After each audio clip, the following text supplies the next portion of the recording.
আসসালামু আলাইকুম বন্ধুরা। এই যে দেখেন, প্রচণ্ড রোদ উঠছে।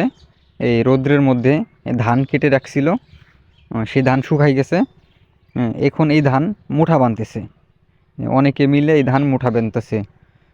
আমরা হয়তো ভাত খাই, কিন্তু আসলে যারা কষ্ট করে এই ধান লাগায়, আবাদ করে, তারা জানে যে কতটা কষ্ট করে এই ফসল ফলাইতে হয়।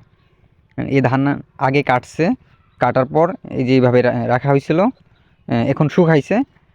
এখন এই মানে মুঠা বানতেছে। এই দেখতেছেন, এই মুঠা বানতেছে। এই মুঠা বান্ধা শেষে আবার এটা হচ্ছে গিয়া বাড়িতে নিয়ে যাবে। বাড়িতে নিয়ে গিয়ে উঠানে মেশিনে ধরা হবে, মানে মেশিনে মাড়াই করা হবে। আসলে এই মুহূর্তে প্রচণ্ড রোদেরও দরকার। প্রচণ্ড রোদ না হলে তো ধান শুকানো যাবে না।